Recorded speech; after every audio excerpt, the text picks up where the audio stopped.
You're listening to the Luxe Life Discover podcast, where we talk with people who are living a lifestyle that reflects their passion, because we believe everyone should be living their best life, their Luxe Life. The show is hosted by Rick Steiner with Steiner Event Group, a premier national event planning company, and co-hosted by Shannon Richmond, the vice president of the Panama City Beach Chamber of Commerce. Today, we're having a conversation with Dahov, our first international remote guest who is definitely living his Luxe Life. Born in Dubai and then later moved to Canada where he lives now, Dahov joins us from Cancun, Mexico, where he's currently performing. Dahov travels the world with his unique drum known as a Darbuka, performing, making money, and enjoying his Luxe Life. Learn how he achieved his dreams. Shannon, I hope you're ready for this podcast. I am ready. This is exciting. Well, it is. I follow this young man on Instagram, and he and I have been in touch, and his Instagram handle is Celebrity Drummer. And so, Dahov, just you start and tell us what Celebrity Drummer, what all is that? Does that include? Okay, so beats, and I have a small drum in my hand. And I just entertain people. It's as simple as that. And well, it can be... It sounds simple, but it's very... you're very good at what you do, yes. Thank you. So it's crazy how one small percussion instrument could light up and hold events. Right. And he does... Yeah. You do weddings, you do receptions, you do... corporate events, christenings, bar mitzvahs, clubs, pool parties. Honestly, anything you can think of. I mean... I've actually done a divorce party as well. So seriously, so tell us about that one. That's interesting. I have played at the couple's wedding, and the same couple, they divorced. I don't remember how long afterwards it was, but the girl was. I mean, the lady was so happy, and she was the one who had booked me in the beginning. She goes, "That day was the best day of my life, and this day is another best day of my life." So she's like, "You have to include this." I'm like, "Let's do it." So I was included. It was pretty fun.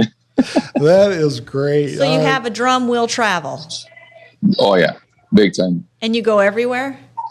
I go everywhere. Yes. I'm honestly, I think I've been to almost all the continents. Almost, not yet, not the whole thing, but almost. So yeah, I have bigger drums as well, but the small one is always the easiest one, and it doesn't really take me. It doesn't give me a hard time traveling with. I mean, it would never get lost because it's always with me. So that's an advantage. Right. Cool. Oh yeah. And when you listen to him play, I mean, it just draws you in. And then he and I have talked a couple of times, and not only is he talented, he's very personable, and that makes a huge difference too, because that kind of shows in your in your work when you're doing the events and everything, because you get involved with, you're not off to the side, you're kind of like center attention sometime. And yes. Your whole crowd is involved in what you're doing and part of it. Yes, it's exactly like you described it. It's more of an headliner, I would say, rather than somebody sitting in the band and playing along. I mean, I did play with the band before, and I think that's how I started to, do my own thing and trying to tell myself, how could I do a solo show like a singer in a band? So I just said that's it. I'm going to do my own thing, and I started going, I'd say, center stage, and yes, the whole focus would be on me. And the show would be, let's say, 20, 30 minutes. I don't think it would be more, because it becomes repetitive kind of, and, it's too loud. So, yes. So it's center stage. It's a headliner kind of show, and the whole crowd is around you. So you're taking care of everything. You're like a band, but like a solo band by yourself. Right. So what was it like when you went from being a band member to doing this for the first time for yourself? Was it I can't imagine. I mean, I know you're excited, but at the same time, it's like, oh gosh, what do I expect? All lights are on yes. you. Yeah. Yeah. To tell you the truth, I used to dance in a traditional folkloric dance group as well before I got involved with all this. So I was actually exposed in front of a lot of big crowds. The biggest crowd I remember when I was dancing, I think there were 3,000 people in a huge, beautiful venue. So that was my first stage fright, and that was it. After that, I'm like, I need to do this. I need to be here. So when I started doing my own thing, I think I was already over that stage fright thing. So it was. I'm not gonna say it was very easy, but it was okay. Right. It was not bad. Yeah. So how many instruments do you have now? Oh boy.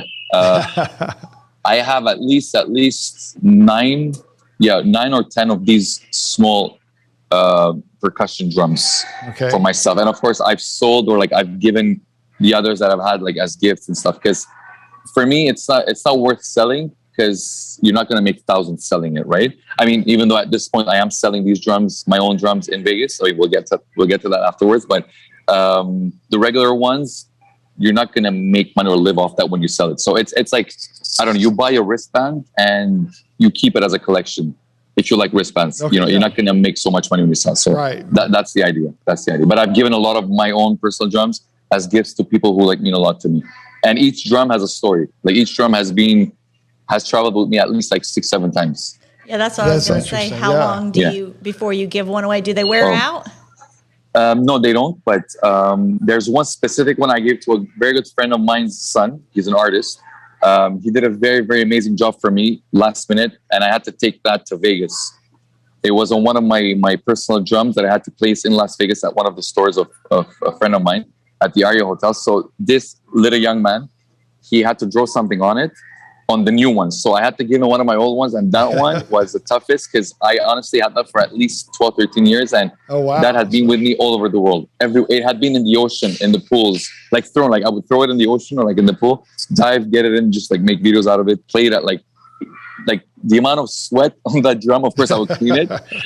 The color was like faded out. It was black, but it was like faded out. So yeah, that it meant something to me. But again, I gave it with all my heart. So he deserves it. So yeah, well, and he knew what it was worth. Well, I was going to say, and he understood that worth as well. So that makes it. Yeah, he's an artist. Yeah. This kid he has a huge potential. I mean, he's already in like big things right now. But yeah, he deserves it, and he knows what it's worth to me. So yeah. And then Shannon, he and I were talking earlier. He's in Cancun right now. You live in Canada, correct? Yes, I live in Canada. Yeah. But he's in Cancun, supposedly working. But every Instagram story I see, he's on a jet ski or he's at the pool or something. So yeah, but he can carry his instrument anywhere, right? Well, he did have it at the pool one day. You did, didn't you? So yeah, I did. Yes, I did. Yeah. I even had it on the jet ski. Did you really? I didn't know. The video is going to come soon. So okay. So whenever you go somewhere, do you ever just start playing? I mean, like not a performance, but just start playing and people just gravitate to you? Back in the day, I would say yes, because it was something that would travel with me all the time. But nowadays, I mean, like since a good 3-4 years now, I mean, I'm not going to say if I'm not paid, because that's not how I work. It's not, for me, it's not about the money. But when I have a contract somewhere, I'm supposed to perform, then it's with me and I play. If not, then I don't really show up with it. I mean, those days were back in the day, when you're excited, oh my God, okay, I want to play. Now it's like, if they book me to play somewhere, let's say they book me to do 2 sets and they ask me for a third set or a third venue, I have no problem. I'm not going to say no. I'm already there. They paid my flight, they paid my room, they paid everything. So I'm there. I'm going to do it, no problem. But if I'm in a country or a city for 3-4 different venues, like 3-4 different bookings, then I do what I need to do and I leave. But I would never show up and say, hey, please, can I play? Right. Impossible. That was again like back in the days. Yes. This episode of Luxe Life Discovered is brought to you in part by Steiner Event Group. Steiner Event Group is a national event planner that produces results for their clients. They offer event and wedding planning on any scale, hosting bridal shows, scouting talented models, and producing riveting concept photo shoots to help their clients expand their brands, products, and services. Whether you're a business professional aiming to take your brand to the next level, planning a corporate or private event, a bride seeking to have the wedding of your dreams, or a model ready to be discovered, Steiner Event Group is ready for you. Where did you get your start? What made you know that you can do that and get paid as an event? The truth is, when I moved to Canada, because they look at music, I mean, in the States it's the same thing.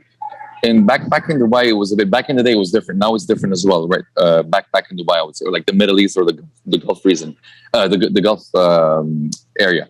Right now, I mean, when I moved to Canada, I met a lot of musicians who were performing and like bands, solo artists, and they were performing at weddings and like other events. And that's when it clicked. I'm like, okay, I have something. I could do something. And I started in one band, second band, third band, and you get referrals. Okay, this guy played with us. It's amazing. This guy, that guy. So it started from there. But If I did stay in Dubai, I don't think I would have pursued this, because over there, back in the day, they used to look at it like as I don't know, as a cabaret kind of like performance.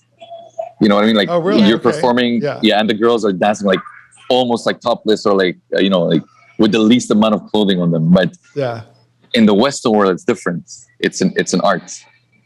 So now back. Yeah, go ahead. Go ahead. No, go ahead. So back in the Middle East, like I said, right now they're okay. They're more open minded. Like it's the same thing. I would say it's the same thing right now. Right. Like they're like the US. You could go back and it would be accepted. Yeah, sure. Yeah, I did a couple of things. I have a big project actually in Dubai, again to do with this, but right now I don't know the date. So so they're very open minded right now. Well, good. Yeah. I am, and then you started videoing. You're doing a video stream, or what do you have going with that right now as well? With, you mean like the recaps that I'm doing of like every trip? Right. Yeah. So I am working on a project. Again, I'm going to come back to this. I'm working on a project with a group of I would say Hollywood personnels. I'm going to call it that. I'm not going to talk too much about it. So we're working on a project with a video kind of thing. So it's going to take a long time, and we need a lot of footages. So meanwhile, I'm like thinking, that light bulb above your head. Right. So I'm like, let me do something and see how the people are going to react. And I did 2 so far. I think I did one from my Miami trip, and then another one from my LA trip. And now I'm doing one with this Cancun trip, and people are reacting really well. So that's how it happened. And the more I do, the more ideas I have. So this Cancun one, I have a lot of interesting things. It's like a 2-minute maximum video, but there's going to be a couple of very, very interesting, maybe funny, silly shots. But again, you got to try it and you got to push. True. And so that's what that's how it happened. Well, who knows, Shannon? We may, once he gets this copy of the podcast or the video from the podcast and stuff, maybe we may get like a little blip in there. There you go. It has to be fast though, because I'm very fast. Faster, Rick. Let's just like smile real quick. Yeah. So, there we were. Yeah. No, so you live in Canada now? Yes. What brought you to Canada? My elder brother, he moved. Well, he flew out to Canada to study in university, and then my dad just said, you know what, let's follow him. So that's what we did. We were supposed to go to Australia, and he decided to go to Canada, and then that's what we did. Right. Nice. So now your father, did he have a musical background? Nothing, zero. Nobody. Really? Nobody. Okay. The only person was my uncle, my mom's brother, and he used to play the keyboards. I think he's the only person that I used to see who used to play music. That's it. Nobody else. That's interesting, especially when your dad would say, if you would play it, I'll buy it. So I figured. Yeah, nobody else. Yeah, wow, it's interesting. I'm surprised. Like, I surprised myself because a lot of people think that the whole family, but nobody, honestly. Nothing. Well, that's a good natural talent that you were born with, that you've excelled. I got to thank my dad for that, though, and my mom. That's true. You're right. Yeah, they had something to do with that. You're right. Yeah, there you go. Exactly. They got together at some point. So right. So what's your? Well, you can't talk about it too much because you've got so many things in the works. As far as like the next event, what? So the next event is next week in New York. And then I have another one coming up in Vegas. Again, the Vegas events, I don't have the dates all the time, but I know like around, let's say it's going to be around mid-August. Okay. And sometimes it's like last minute, but whatever happens, even if I'm booked solid back home, I would do something with it and just fly out. Because for me, my people in Vegas, they're very important. Like, I didn't mention it, but I work and I'm kind of sponsored by a very big clothing brand by the name of Maceo. Okay, good. I was gonna make sure we mention them. Yeah. Okay. Yes. So they sponsor me. I mean, when I say sponsor me, I would say like with my clothing and everything. I love their style. I would honestly want to wear everything they have in all their stores. They have, I think, 5 or 6 stores right now. They have 2 in Florida. They have 2 in Vegas. Another 2 coming in Vegas. They have 1 in San Diego, I think, and they have another 2-3 opening. I can't say where, but like outside the States. Okay. So I do their openings, I do their private events, and now they're branched out to do some other stuff. Again, it's Maceo doing it for other brands. So that's where the August is going to be. And then I think I have a couple of more in LA within the next 3 months. I don't know. I don't have my schedule, but but I have a lot back home, like a lot back home. For the next month and a half, I'm somehow booked every weekend back home.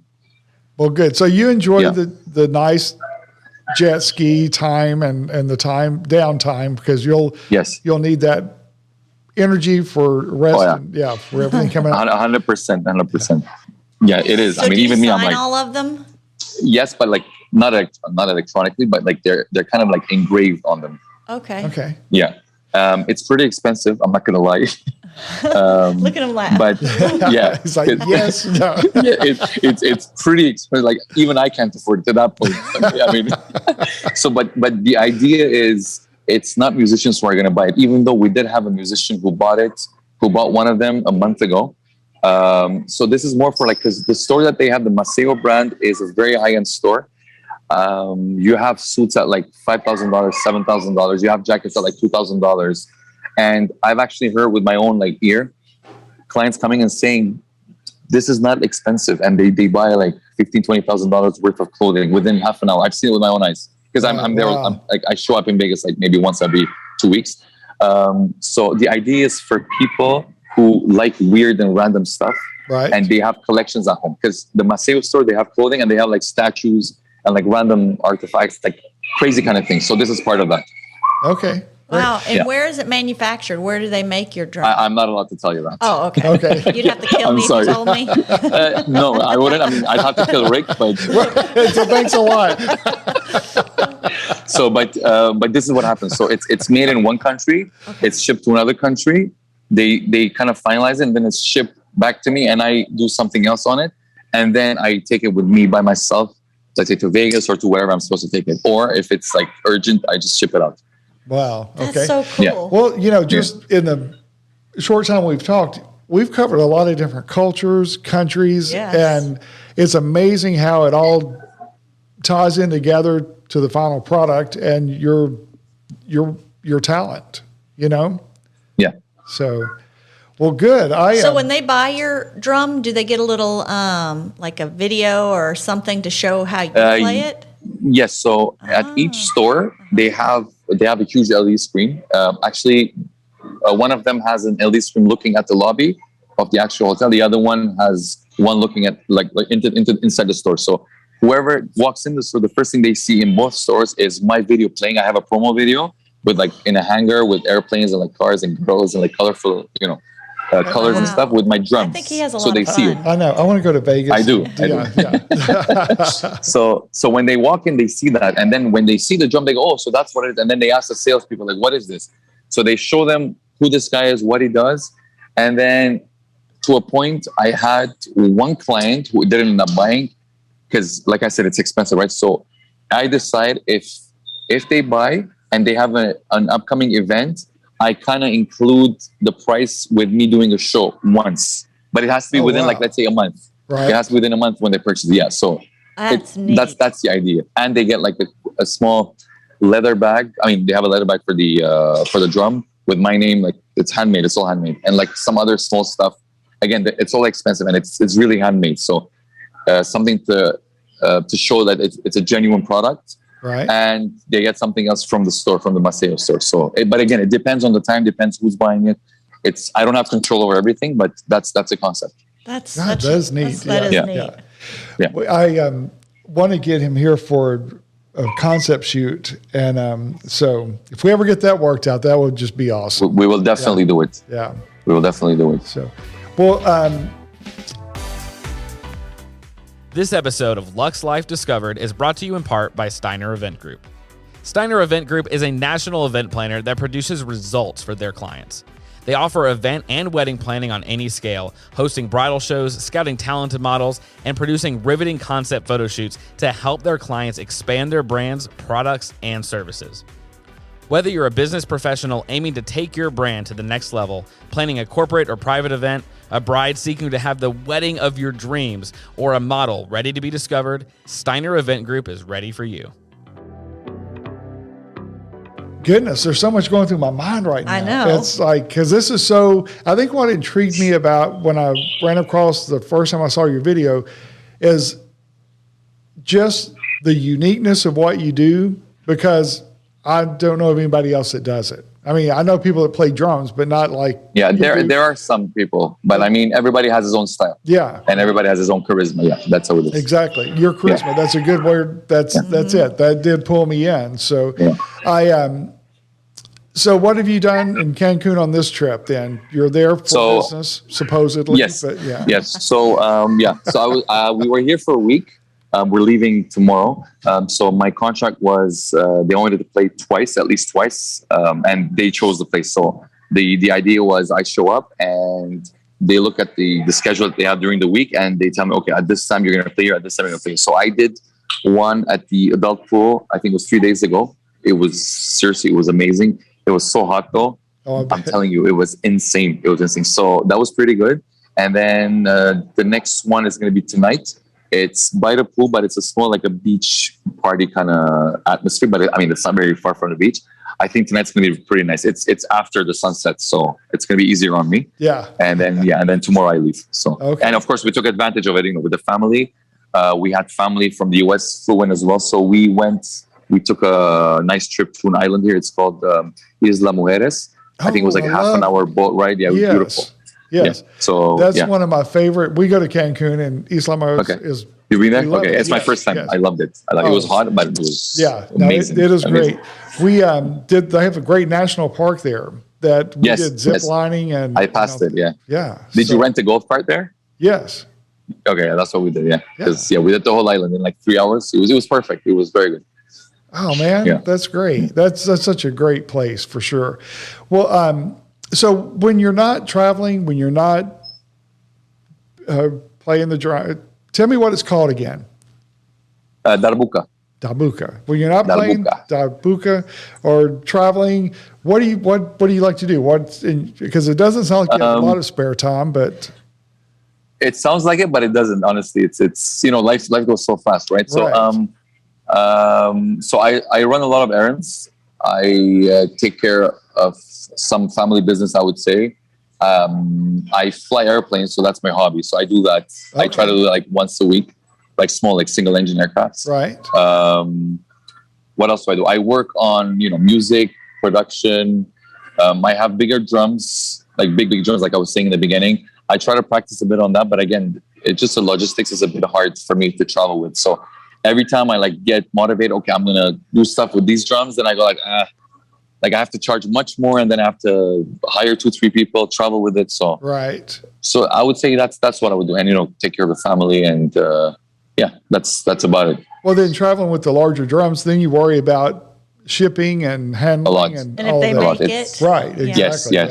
And imagine as soon as the plane lands, I want to be the first one out. I want to run in case somebody just grabs one drum and just leaves because I need at least 7 or 8 travel bag cases, like 7 or 8 of them, big, huge ones. So if I lose one, I'm done. I can't do anything. So that's why I try to limit it. I mean, I did maybe 2-3 events in Vegas with those, like back in the day, like 4 or 5 years ago. I do some locally, but again, every time I'm out of it, I'm like, because it's easier. It's like, imagine you have an 8-cylinder car and you have a 1-cylinder car. You're like, you know what? I'm just going to take the small one. I'm going to go next time. And it just never happens. So yeah. Well, so remind me again how you got the connection with Maceo. With Maceo. So I have a very good friend of mine. Again, I met him on Instagram. It's funny enough because I met you on Instagram. Right. So his name is Ricky Lopez. He's an amazing human being. So he lives in Vegas. Well, his name is Ricky. Honestly, come on. Ricky. Yeah, there you go. Ricky. There you go. Exactly. So he is very, very well known in Vegas within the fashion world. He honestly styles a lot of big, huge DJs, singers, actors, and stuff. Like he did a lot of clothing for Steve Aoki, the DJ. I think he did some stuff for DJ Tiesto. He did some stuff for the actors. What was the actor's name? Something Fox. I forget his first name. The actor. Jamie Foxx. There you go. Yeah. Okay. Yeah. So he did some stuff and he delivers them like personally to them. So what he does is he suits them up or like he takes custom measurements. He chooses everything they want. Depends on what they're gonna do. Like if they're going for a wedding, for like a show. Right. And then actually, so he introduced me to the Maceo's owner in 2017. And the first thing he said to Maceo's owner was, "You I want you to model for my brand. That's what he told me. Okay. It never happened because I don't think I'm a model. Like I'm like far away from that. Okay. So, but we stayed friends. And then Ricky was working with another brand at that point. And then a year and a half or 2 years ago, they merged together, Ricky and Maceo's owner. And Maceo's owner, he decided he wants to open his own stores because he had his products in like the Nordstroms, like all around. Okay. Insanely. Right. Like every single Nordstrom had his stuff. He was only selling shirts, but at very good quality. So he had his portfolio, he had his knowledge, everything. So he opened up at the Aria Hotel in Las Vegas, and from that point he just took off, and he doesn't stop. He's a beast. The guy is so humble. He's very, and he knows his stuff. So Ricky led me to him, and together they made me what I'm doing right. I mean, they gave me the opportunity to do what I'm doing. So, and I take full advantage of it, of course, in a humble manner. Yeah. And they respect me, and I respect them for that. And I'm very thankful for that. To have the talent you have to look the part too. Yeah. So come on. Yeah. Yeah. There you go. Thank you. So yeah, that's the little story there. Yeah. Well, that's neat. It's amazing how networking can make such a difference. And it's amazing how Instagram, social media has connected people, because who would have ever thought you and I would have connected? And I agree with you. My podcast, and to know that, to learn more about you, I'm honored you took the time, especially Thank you. I appreciate it. To do Likewise. I'm honored as well. Thank you. Well, I tell you what, we'll definitely put all your links up when I'll do a post on my Facebook page and Instagram page for this interview once we get the teasers, and then we'll have links so people will be sure to follow you as well. But perfect. Thank if you. you never make it to Florida, to Panama City Beach, we'd love to have you in for a concept shoot, do a partnership with you on something, and we look forward to that opportunity. Yes, likewise. We'll make it happen for sure. Okay. Oh, he said he'll make it happen. I'm writing that down. Oh yeah, write it down. You can see me. I'm signing on the video. Okay. Thanks very much for your time. I Thank you, appreciate guys. it. Thank you very much. Thanks for listening to the Luxe Life Discovered podcast. Are you ready for your Luxe Life? If you learned anything from this episode, be sure to leave a review on Apple Podcasts or wherever you get your podcast. We'll see you next week.